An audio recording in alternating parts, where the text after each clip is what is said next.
Et bienvenue dans cette nouvelle vidéo. Donc la vidéo d'aujourd'hui va concerner le processeur Compute Quantile. Avant toute chose, j'aimerais revenir sur la notion de quantile. Donc pour ceux qui ne le savent pas, un quantile c'est une valeur qui divise un ensemble de données en intervalles égaux. Donc, cette division de l'ensemble de données en intervalles égaux va permettre d'analyser et de comprendre la distribution des données.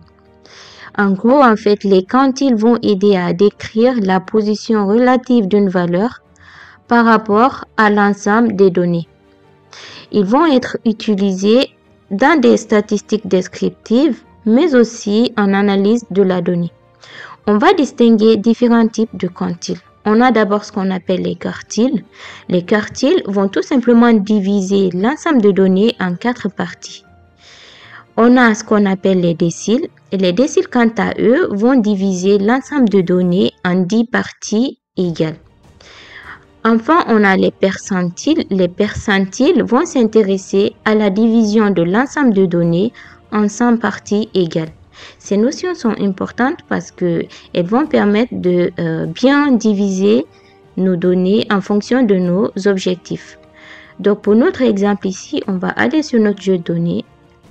On va aller chercher le processeur Compute Quantile. On peut s'intéresser par exemple à la colonne âge. On peut se dire, ok, on va essayer de voir la distribution de notre population en fonction de la valeur de l'âge. Donc, pour ça, je vais entrer la colonne âge ici. Lorsque j'entre la colonne âge, tout en bas, j'ai le number of quantiles. C'est là que la connaissance des différents types de quantiles prennent tout leur sens. Donc, ici, moi, je vais lui dire de me diviser mon jeu de données en 4 parties égales. Cela veut dire que je dois, en termes de nombre de quantiles ici, je dois choisir 4. Et si j'avais à diviser mon jeu de données en 10 parties égales, on aurait la notion de décile comme on l'a dit tout à l'heure.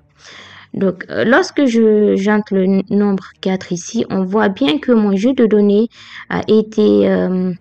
alors, là, je viens d'écraser la colonne âge. Pour ne pas l'écraser, je vais donner une colonne output. Donc, je vais l'appeler quartile de l'âge. Comme ça, je vais conserver ma colonne source, ma colonne âge, et en sortie, j'aurai une nouvelle colonne quartile age. Donc, dans cette nouvelle colonne, on va voir que notre jeu de données a été divisé en 4 parties égales. Donc, je vais sauvegarder ça.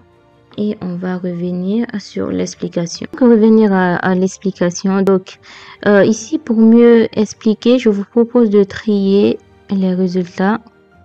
Donc, on va trier de la plus petite valeur à la plus grande. Donc, lorsqu'on fait ce tri, on voit bien sûr que nos données ont été reparties en 4 classes, en 4 parties égales. Donc, on a une première partie qui a été classée dans le quartile 1. Et donc, cette partie-là, ça va être tous les âges entre 23 et 30. Cela veut dire que tous les âges inférieurs à 30 ans ont été classés dans le premier quartile. Ensuite, on a le deuxième ici. Dans le deuxième, il nous a pris tous les âges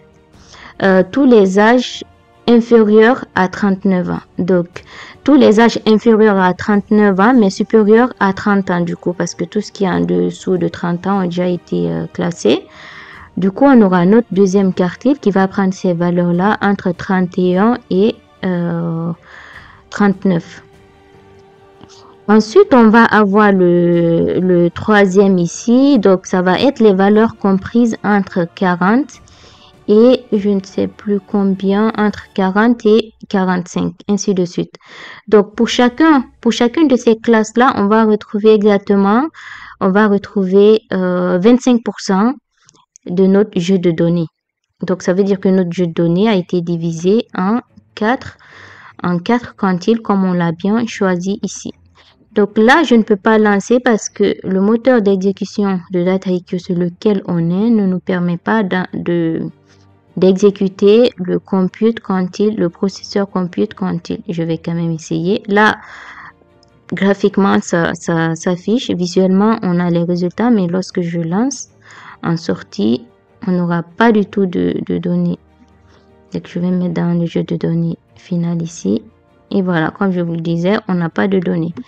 Donc, mais quoi qu'il en soit, c'est de cette façon que vous pouvez utiliser ce processeur compute quantile lorsque vous avez des analyses statistiques à faire ou des besoins spécifiques pour vos data analyses, vos data prep. Restez jusqu'à la fin de cet épisode. Si la vidéo vous a plu, si le contenu vous a plu, n'hésitez pas à nous le faire savoir en commentaire.